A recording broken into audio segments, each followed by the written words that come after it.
Little Johnny catches his teacher sleeping in class. Little Johnny asks, "Teacher, are you sleeping in class?" "No, I'm not sleeping in class, young man."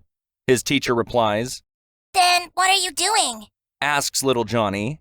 "I was talking to God," replies his teacher. The next day, Little Johnny falls asleep in class. The same teacher walks up to him and says, "Young man, are you sleeping in my class?" Little Johnny says, "No, ma'am, I am not sleeping." Angrily, his teacher asks, "Then what were you doing?" Little Johnny answers, "I was talking to God." "Oh, and just what did he say?" challenged his teacher. Little Johnny replies, "God said, He never spoke to you yesterday."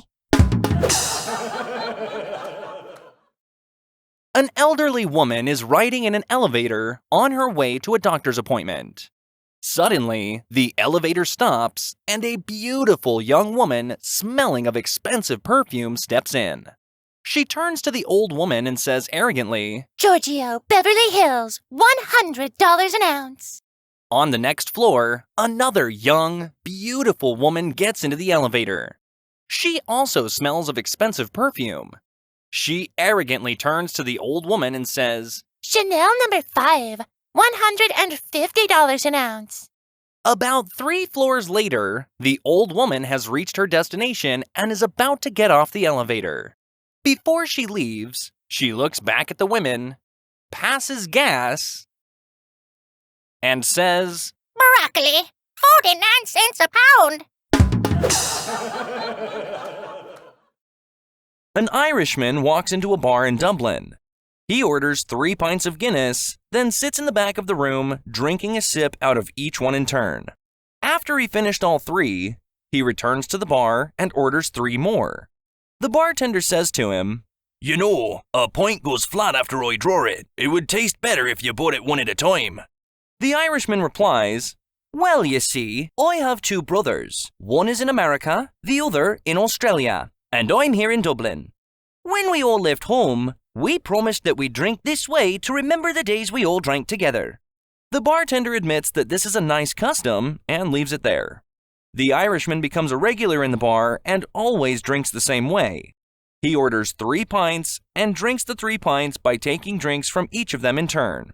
One day, he comes in and orders 2 pints. All the other regulars in the bar notice and fall silent. When he comes back to the bar for the second round, the bartender says, "I don't want to intrude on your grief, but I wanted to offer my condolences on your great loss." The Irishman looks confused for a moment. Then a light dawns in his eye and he laughs. "Oh no," he says. "Everyone is fine. I've just quit drinking."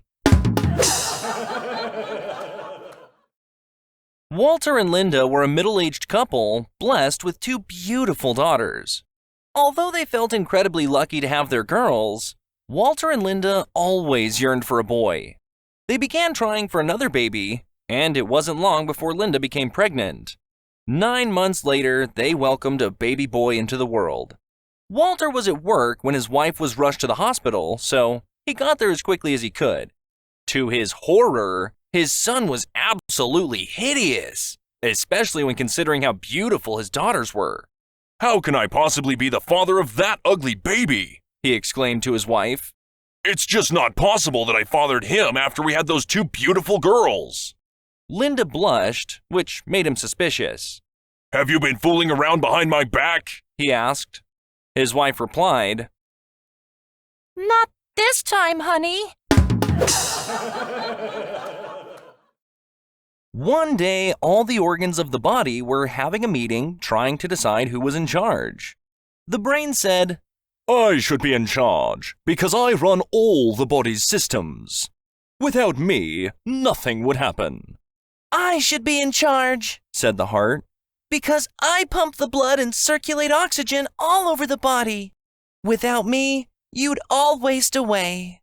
"No, I should be in charge," said the stomach, "because I process food and give all of you energy." "I should be in charge," said the rectum, "because I'm responsible for waste removal." All the other body parts laughed at the rectum and insulted him. So, in a huff, he shut down tight. Within a few days, the brain had a terrible headache, the stomach was bloated, and the blood was toxic.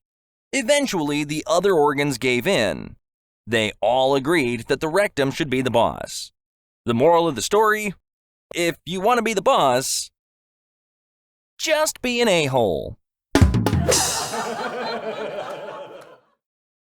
An 80-year-old man was asked for a sperm count by his doctor as part of his physical exam.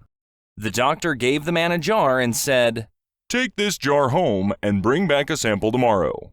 The next day, the 80-year-old man reappeared at the doctor's office and gave him the jar, which was as clean and empty as on the previous day. The doctor asked him what happened. The man explained, Well, Doc, it's like this. First, I tried with my right hand, but nothing. Then I tried with my left hand, but still nothing.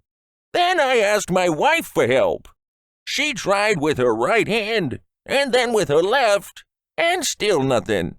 She tried with her mouth, first with the teeth in, and then with the teeth out. Still nothing.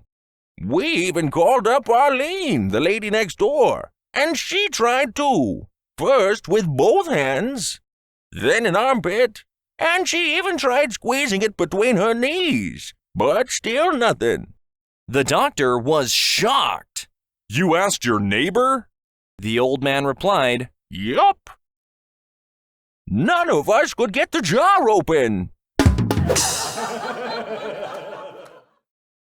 A jockey is about to enter a race on a new horse.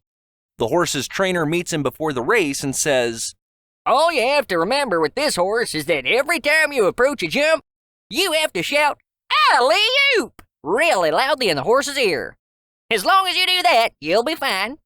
The jockey thinks the trainer is mad, but promises to shout the command. The race begins and they approach the first hurdle. At first, the jockey ignores the trainer's ridiculous advice, and the horse crashes straight through the center of the jump. So, as they approach the second hurdle, the jockey, somewhat embarrassed, whispers, Alley-oop, in the horse's ear. The same thing happens. The horse crashes straight through the center of the jump.